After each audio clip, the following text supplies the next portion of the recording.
Hi viewers, this is Hammad Hasan और viewers हम actually screenplay writing की क्लासेस बड़े 2-3 सालों से कर रहे हैं और हमने 100 से ऊपर लेक्चर्स कर लिए हैं।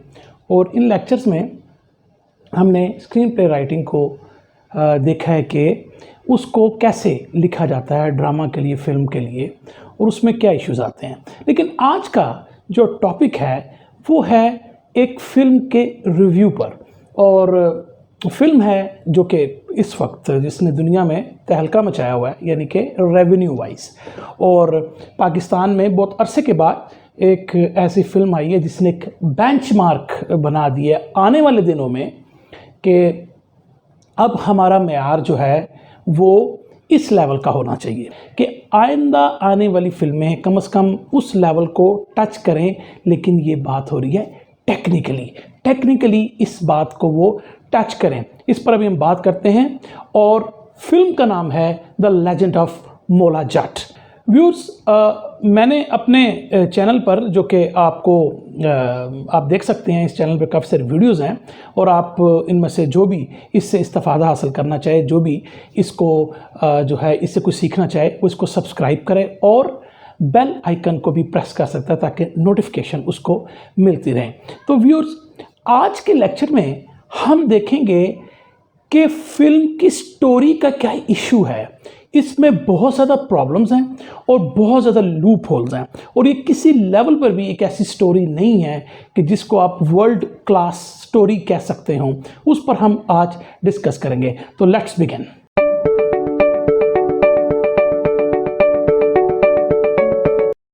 व्यूअर्स, इससे पहले कि मैं इस बात को स्टार्ट करूं, मैं आपको ये बताता हूं कि डिस्क्रिप्शन में आपको वो रिव्यू IMDb पे मिल जाएगा जो कि मैंने फिल्म के आने के 4-5 दिनों के बाद लिखा था। उसको आप पढ़ भी सकते हैं। आज की जो वीडियो है व्यूअर्स, ये तकरीबन वही रिव्यू है जिसको मैं यहाँ पर बताने जा रहा हूँ। तो व्यूअर्स, मैंने ये आपको पहले कहा कि पाकिस्तान में टेक्निकल पॉइंट ऑफ व्यू से इसकी फिल्म की जो सिनेमाटोग्राफी है, इसकी जो डायरेक्शन है, जो इसके सेट्स लगाए गए हैं, जो क्रोमा पे काम हुआ है और कुछ एक्टर्स की एक्टिंग, ये बहुत आउट क्लास काम हुआ है। और ये बहुत अरसे के बाद इससे पाकिस्तान फिल्म इंडस्ट्री को एक नया दरवाज़ा इसके लिए ओपन हो गया इंटरनेशनल मार्केट में। तो इस लिहाज से बिलाल लिशारी को ये क्रेडिट जाता है कि उसने पाकिस्तानी सिनेमा को इंडिया के मुकाबले में या उससे ऊपर, आप कह सकते हैं, लाके खड़ा कर दिया। क्यों कि इस फिल्म ने इंग्लैंड, कनाडा और यूरोप के मुख्तलिफ मुल्कों में इंडियन जो फिल्म्स आज तक रिकॉर्ड कायम करती रही हैं, उनको ये क्रॉस करती हुई जा रही है। आप देख सकते हैं जो फिगर इस वक्त आ रही है जो कि UK कनाडा की है, तो वो आपको स्क्रीन पे यहाँ पर दिखाई भी दे रही होगी। तो इस लिहाज से तो मैं ये कहता हूँ कि अगर हम देखें कि पाकिस्तानी इंडस्ट्री के लिए कितनी अच्छी बात हुई है, तो इसमें कोई दो राय नहीं है। तो ये फुल क्रेडिट मैं बिलाल लिशारी को इस बात पर दूंगा। लेकिन अब पॉइंट ये है कि क्या अगर फिल्म ने कोई ऐसा रिकॉर्ड कायम कर दिया है, इससे ये कभी भी मुराद नहीं लेनी चाहिए कि फिल्म स्टोरिकल या फिल्म में जो लूप होल्स हैं वो नहीं है, या फिल्म जो है उसने आपको कुछ सिखाया है। जिसने पहली दफ़ा मेरे चैनल पर आए हैं वो शायद इस बात को इतनी जल्दी ग्रिप ना कर सकें उन व्यूअर से जो कि ऑलरेडी जो है वो मेरे चैनल को देखते हैं। तो व्यूअर, सबसे पहले जब ये फिल्म स्टार्ट होती है, अब मैं आपको बताता हूँ कि इश्यूज़ क्या हैं। देखिए, फिल्म में कभी भी फिल्म जो होती है वो आपकी सिनेमाटोग्राफी, डायरेक्शन, उसके जो सेट्स हैं उन पर नहीं होती, और ना ही जो स्टोरी होती है वो कोई एक्सटर्नल इवेंट्स जो हम दिखा रहे होते हैं फिल्म के अंदर। आपको पता लग रहा है कि नूरी नहत जो है वो मौला जट से अगर लड़ रहा है, तो ये एक इवेंट है जो आप देख रहे हैं, ये स्टोरी नहीं होती। मैंने अपने आर्टिकल में बताया था कि रोमियो और जूलियट, जो कि शेक्सपियर का एक प्ले था और उस पर कुछ फिल्म भी बनी हैं, हॉलीवुड ने फिल्म बनाई हैं, और एक ऐसा प्ले है जो कि बेंचमार्क है रोमांस में। एंड में आप देखते हैं कि रोमियो ये समझता है कि जूलियट मर गई तो वो अपने आप को मार लेता है। और जब जूलियट जो है वो थोड़ी देर बाद होश में आती है, वो खुदकुशी कर लेती है और इस तरह। अब ये अगर आप देखें तो ये एक इवेंट है, ये स्टोरी नहीं है। This is not a story at all. क्यों?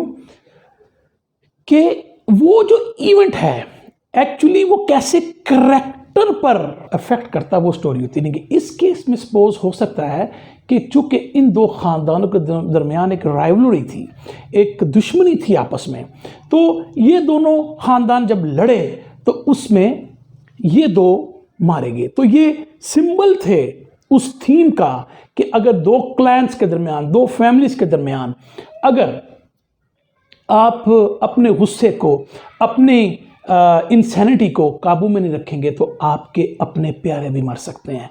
तो ये है, ये स्टोरी होती है। व्यूअर्स, आप जब फिल्म को स्टार्ट करते हैं तो पहला सीन आपके सामने क्या आता है कि मोला जट जब भी छोटा है तो उसके माँ बाप को मार दिया जाता है। वजह कोई पता नहीं। यानी कि ये कहा जाता है जिनकी पुरानी एक दुश्मनी थी, वो हम असेस करते हैं कि एक दुश्मनी थी कि जिसमें इसके माँ बाप को मार दिया जाता है। तो लिहाजा पहली बात, you don't have any clue कि क्यों उसको मारा गया। सेकेंडली, आप ये देखें कि जो बच्चा है ये वो उस सीन से बच बुझ के निकल जाता है, तो उसको एक साथ वाले गांव की औरत जिसका एक अपना बच्चा भी है इसको गोद ले लेती है। कोई रीज़न पता है? कोई रीज़न नहीं पता। वाई? मतलब हो सकता अगर यूं होता कि मतलब आपको लॉजिक देना पड़ता है ना, यानी कि वो क्यों उसके लिए बच्चा इंपॉर्टेंट था, कोई रीज़न नहीं है। हो सकता है ये अगर होता यूं कि उसके यहाँ औलाद नहीं पैदा होती, या मिसाल के तौर पे उसकी लड़की है, उसके दो लड़के पैदा होकर मर गए थे, हमें कोई लॉजिक थोड़ी बहुत उसके अंदर प्रवेल करती नजर आए। कोई लॉजिक नहीं है। आप क्यों किसी बच्चे को अडॉप्ट कर लेंगे जब आपकी कोई नीड नहीं है? तो स्टोरी वर्ल्ड में आपको ये मसाइल आते हैं। खैर, वो उसको वो पाल लेती है और वो दोनों, जो उसका अपना रियल सन होता है वो और मोला जट जो है, ये अच्छे फ्रेंड्स भी बन जाते हैं। और हम देखते हैं कि ये जो इसका असल बेटा है वो उसकी काफ़ी हेल्प भी करता है बाद की, मोला जट के बाद फिल्म जब आगे चलती है। तो ये देखें, दो प्रॉब्लम आपको स्ट्रेट वे आ गई। लेकिन उससे ज़्यादा बड़ा प्रॉब्लम जो मैंने देखा फिल्म को स्टार्ट किया तो मुझे पता नहीं था किस वर्ल्ड में है। ये सबसे इंपॉर्टेंट बात होती है। अगर आप हिस्टोरिकल फिल्म्स देखें तो यूजुअली हम देखते हैं कि चूंकि बहुत सारी इवेंट्स को आप दिखा नहीं सकते तो आप एक नरेशन दे देते हैं, वॉइस ओवर कर देते हैं कि ये इस दौर की फिल्म है, इन दो के टाइम इस वक्त ये मसला चल रहा है, हम उस वर्ल्ड में आ जाते हैं। अब प्रॉब्लम यह है कि आप सीन दिखा रहे हैं कि मोला जट का कि पेरेंट्स को मारा जा रहा है, तो आप उस प्लॉट को कैच नहीं कर पाते, चूंकि अभी आपको समझ नहीं आ रही कि ये कौन सा दौर है। चूंकि हम ट्रेलर में भी देख चुके हैं कि ये कोई पुराना दौर नजर आ रहा है, लेकिन कोई हमें उसके बारे में पता नहीं चल रहा, हमें कोई उसके बारे में समझ नहीं आ रही कि क्या। लिहाजा आप प्लॉट को मिस करते हैं। तो जब प्लॉट से ऑडियंस को हटा देंगे तो आपकी स्टोरी वीक हो जाएगी।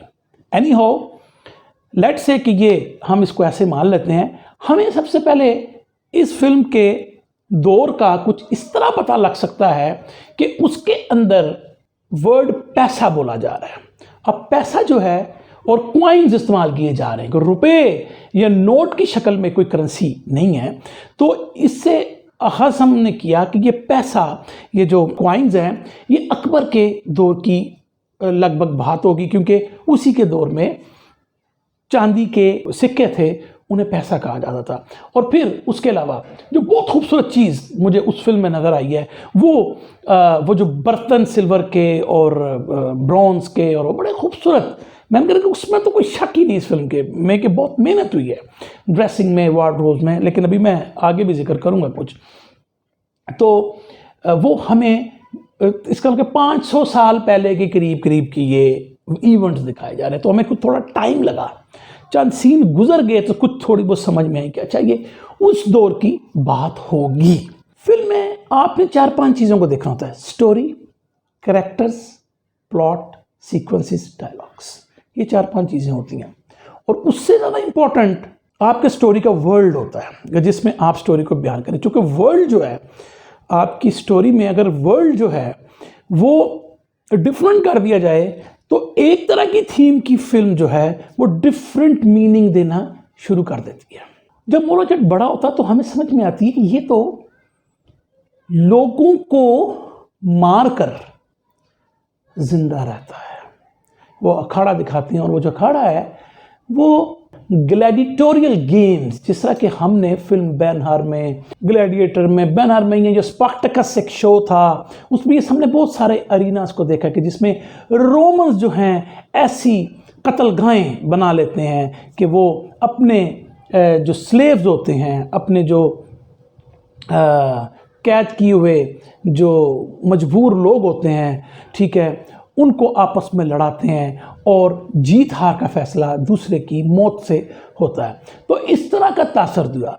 अगर हम पंजाब की धरती में देखें तो हमें कोई ऐसा जगह नहीं मिली, तो लिहाजा हम ये कह सकते हैं कि ये एक फिक्शनल वर्ल्ड बनाया गया। ठीक है, जब आप फिक्शनल वर्ल्ड में जाते हैं तो फिर प्रॉब्लम ये आता है हमें कि हम रियलिटी को एक्सेप्ट नहीं करते, जबकि राइटर की यहाँ पर कोशिश थी कि वो रियलिटी को दिखाओ फिक्शन में।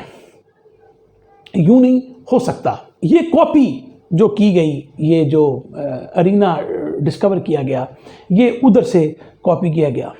अब पंजाब में दो किस्म की ज़ातों का जिक्र यहाँ पर होता है, और एक तो जाट्स हैं जो कि एक अच्छी ज़ात समझा जाता पंजाब में, और लेकिन दूसरी जो ज़ात है जिसके बारे में जिक्र किया गया नत्स। अगर नत्स को मैं देखूं, जोगी थे, ये जोगी लोग थे जिनकी कोई मतलब स्टैंडिंग नहीं कास्ट के अंदर, एक बड़ी निचली कास्ट के लोग थे। तो चलो वहाँ पर समझ में आती है कि वो जोगीस थे वो डाकू बन गए हुए हैं, और चलें इसको एक्सेप्ट कर लेते एक मिनट के लिए, कोई इतनी बड़ी बात नहीं है।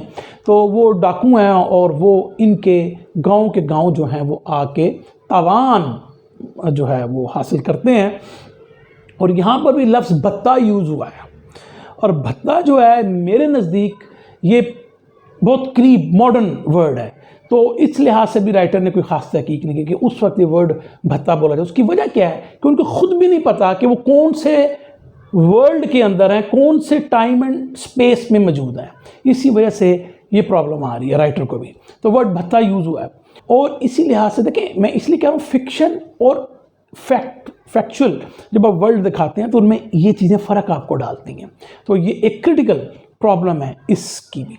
लेकिन अगर अब हम प्लॉट को देखें तो हमें ये पता है, हम स्टार्टिंग से ही हमें एक चीज़ का पता है कि नूरी नथ और मौला जट में एक आखिरी फाइट होनी है। अब ये तो हमें पहले सीन से ही पता है, लिहाजा आपकी क्यूरियोसिटी जो है वो उतनी ज़्यादा नहीं है, बिकॉज वी न्यू कि क्या होगा।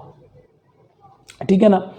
अब आप ये देखें कि नूरी नथ के करैक्टर को देखें जो कि हमजा अब्बासी ने बहुत खूबसूरत तरीके से निभाया है। मैं ऑनेस्टली आपको कहना चाह रहा हूँ कि बहुत अच्छे तरीके से निभाया है। अब नूरी नथ के करैक्टर जो कि हमजा उसको प्ले कर रहे हैं, तो आप देखें कि वो जेल में है। जब हम उसको पहले दफ़ा देखते हैं तो वो जेल में, जो कि उसके बाप ने उसको जेल में कराया क्योंकि वो ऐसे ही फजूल में लोगों को मारता रहता है। और याद रखें कि इसका जो बाप है वो सरदार भी है, उस वक्त जो नफ्स हैं उनका सरदार भी है। और वो खुद कहता है कि मैं इसलिए जो है इस तरह का जानवर बन गया, इस तरह का जानवर बन गया जब बचपन में मेरे बाप ने मेरी बहन को, जो कि वो अभी पैदा हुई थी, उसको जिंदा कब्र में डालने का ऑर्डर किया था और मैंने उस बंदे को मार दिया जो कि मेरी बहन को दफनाने आया था जिंदा। अब हम पहला सवाल पैदा होता है कि कोई बाप अपनी बेटी को क्यों मारेगा? कोई क्लू नहीं है हमारे पास। माने कि बहुत क्रिटिकल फ्लॉ है। एक बंदा, एक करैक्टर जो उस इवेंट की वजह से चेंज हो गया है, हमें उस इवेंट को हवा में बोल रहे हैं, हमें पता ही नहीं।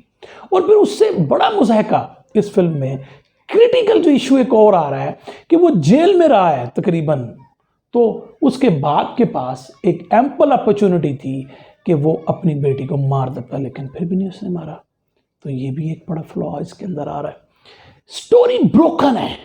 आप लॉजिकल इस स्टोरी को नहीं, आपके राइटर को सिर्फ प्लॉट की पड़ी हुई है कि मैं ये दिखा दूं वो उसको 6 बंदे मार रहा है, 8 बंदे उसके मार रहा है, लड़कियां जो रेप हो रही हैं बस, और एंड में इन दोनों की लड़ाई दिखा दूं जिसमें मैंने मोला जट को चिताना है। ये that is the total story. Myra Khan को देख लें, मतलब एक्टिंग में कोई जान ही नहीं, उस करेक्टर के लिए वो सजी ही नहीं। पूर डायलॉग डिलीवरी, मतलब मायरा से मुझे ये तवक्को नहीं थी। जाहिर बात है जो लोग पंजाबी को उस तरह नहीं बोल सकते उनके लिए इशू तो आता है, लेकिन उसके अगेंस्ट अगर आप हुमैमा का जो है वो दारो वाला करेक्टर देखें तो बहुत खूबसूरत निभाया, और मेरा ख्याल में फिल्म का सबसे अच्छा करेक्टर ही वो है।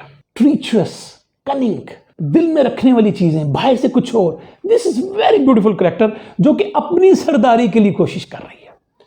उस साइड की अगर आप स्टोरी देखें नट्स की तो वो ज्यादा स्ट्रांग है बजाय मोला जट की। यहां पर क्या है, कुछ भी नहीं है। माँ बाप उसके मर गए, एक मोटिव है उसका कि उसने अपने माँ बाप के कातलों को मारना है। It's not a big way, ये जख्म तो है लेकिन ये जख्म not enough to keep that character engaging. इसी तरह वजह जो मायरा खान की, वो कौन लड़की है हम नहीं उसको जानते, ये कह सकते हैं विलेज की एक लड़की है। पूर करेक्टर, आपकी सो कॉल्ड हीरोइन कह सकते हैं आप उसको, सो कॉल्ड, वो कहीं भी उसका कोई हमें पता नहीं कौन है। ये पता वो ये सीन में राइटर है ना, वो प्लॉट घसा रहा है, उसको स्टोरी का कुछ नहीं है। उन्होंने कोशिश ही नहीं की कि स्टोरी क्या होती है। वो हमें ये दिखाया यार मोहब्बत करते हैं भाई, पता नहीं कर मतलब किस बात पे, कोई ऐसे सीन्स भी नहीं है। और इंटीमेसी के जितने सीन्स भी हैं बड़े पुअर हैं, ठीक है ना, मतलब उसके मायरा के पॉइंट ऑफ व्यू से कोई डायलॉग डिलीवरी नहीं है, कोई इमोशन, मतलब हम उस लड़की से को क्यों केयर करें, मतलब हम उसके कुछ जानते ही नहीं है वो कौन है। एक विलेज की लड़की है, उधर तो 6000 लड़की हैं, लेकिन क्यों हम इसकी केयर करें, लिहाजा हम उसको वो नहीं बना सकते। इस तरह मोला जट का भी इशू है। यानी मोला जट मतलब ये तो हमें पता है कि वो अपने बाप के और माँ के कत्ल के बाद एक डिफरेंट इंसान है, उनका बदला लेना चाहता है, लेकिन ऐसे सीन्स नहीं हैं उसके अंदर कि हम उसको रूट कर सकें उस तरह। अब ये देख लें जो उसकी सौतेली माँ या जिसने उसको पाला है, हम देखते हैं वो उससे लड़ रहा है, मतलब क्या वजह है कोई पता नहीं। और शुरू में अगर आप देखें तो वो अपनी जो है उसके साथ जो है वो उसका सलूक ही अच्छा नहीं है, अब क्या वजह कोई पता नहीं।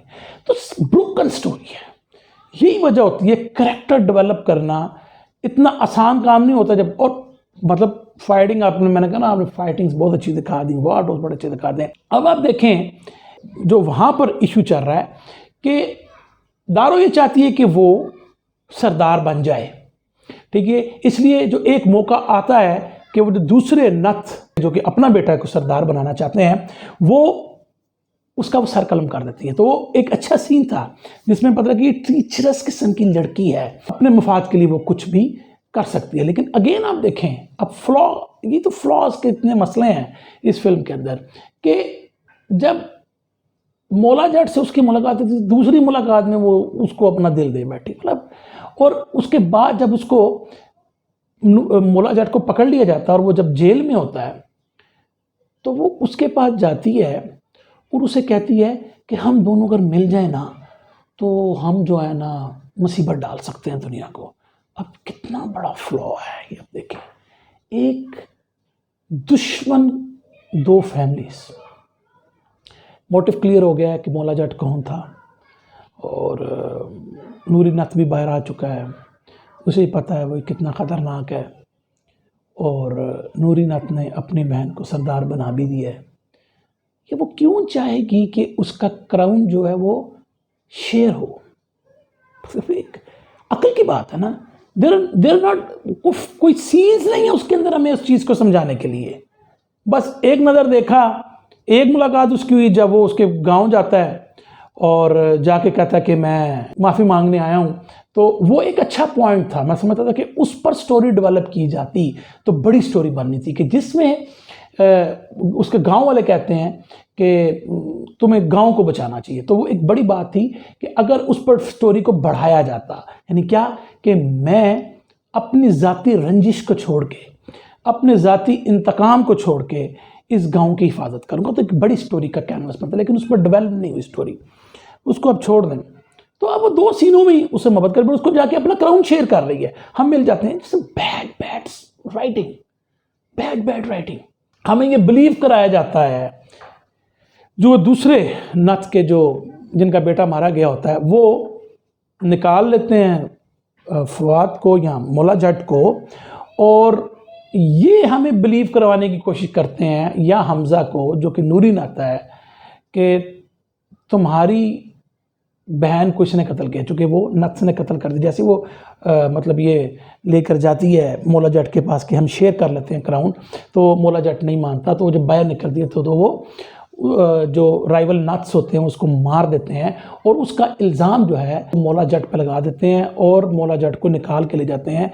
तो नूरीना समझता है कि मेरी बहन को भी इसने मारा। तो ये अब बात क्लियर हो जाती है कि अब इन दोनों की लड़ाई होगी।